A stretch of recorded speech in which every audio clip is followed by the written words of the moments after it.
can understand their mindset, sometimes it helps, especially with chronic. Secondly, what do you as organisations actually want to get from the press? Because I think that's really important to ask yourself. If you want to get regular stories, then you'll have to send regular press releases out.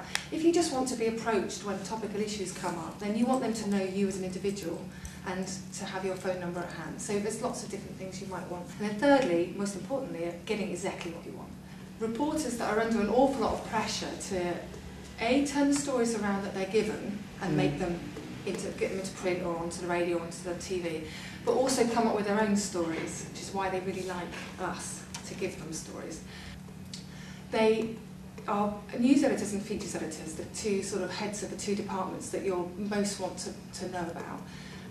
They come to work on a Monday, Tuesday, Wednesday, Thursday, Friday morning, and every single day their desk is like that, piled high with posts, the most rubbish of posts from companies all over the UK, sometimes further away.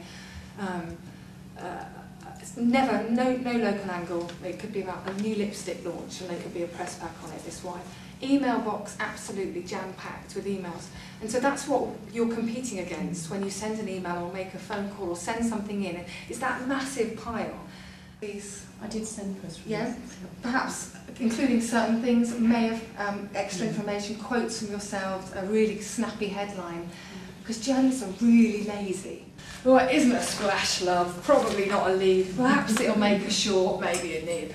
If you've got a budget, why don't you try trade features or advertorial? Do you know what splashes? Front page, yeah, it's the front page, page one. So it's not a page one story, which is the page one main story. Lead? It's not a lead. It's like a main story on any other page other than page one or the back page. And nibs can be really useful if you've just got something you just want to keep getting it in the press about an event happening up. And all newspapers I know, they have a nib file. And it's like the starter journalist. I was never allowed home until I'd written 4 nibs. But there's nothing left in the nib file. And all you want is like a little event. You don't want a juicy story because that makes a lead or a short at worst. So if you can supply nibs to people, to journalists, they just go in that file and they go in the paper. You know when you get those NAF magazines and you read a feature and you think, oh, that's a good story, at the top it says promotion. So it's kind of a subtle way of writing about your charity, but actually you've paid for it, so you influence what's written. If you've got a budget, that's all well and good, but actually you probably haven't got a budget, so you don't let them fob you off. You know who you're selling it to, you know who you've got your story, you've got your idea, your angle, and then you've got to sell it to the person on your database. That's really important. Think double glazing, really go for it, and sell your story idea.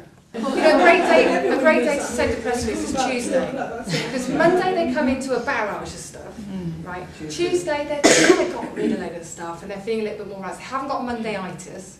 And if they're a weekly newspaper, they don't go to print until Wednesday, so you kind of got them just at the key time. I always try and go for Tuesdays. How do you sell the story to them? Get a pitch together. So if you've got an appeal, or you've got an event happening, you've got your film that you want them, decide what you want from them. Do you want them to come, or do you just want them to write the story? Do you want them to send a photographer, or will you have a great picture? And then write down a 3 or 4 line pitch, almost, that is selling this idea to them. And then either practice it on your teddy bear, your cat, your dog, or the person sitting next to you. If there's a photo call at the top, if you want inviting someone to come and there's going to be a photo opportunity or an interview opportunity if it's radio or telly, make that right clear, right at the top of the press release, photo call or interview time, date, time. They all have a diary on their news desk, whichever type of media, and they'll put it in there. I'm sort of one tip, because I can't do the whole session, is journalists are trained to ask their final question. A good journalist will always say, is there anything else you'd like to tell me? And that's the point where you, or us, we garble, we say yes, blah, blah, blah, blah, blah, blah. And then they don't say anything, so you keep going, and before you know it, you've just spoken and spoken. Actually, just stop talking. Stop talking when you've said your message, stop, and let them do the hard work and ask you the questions.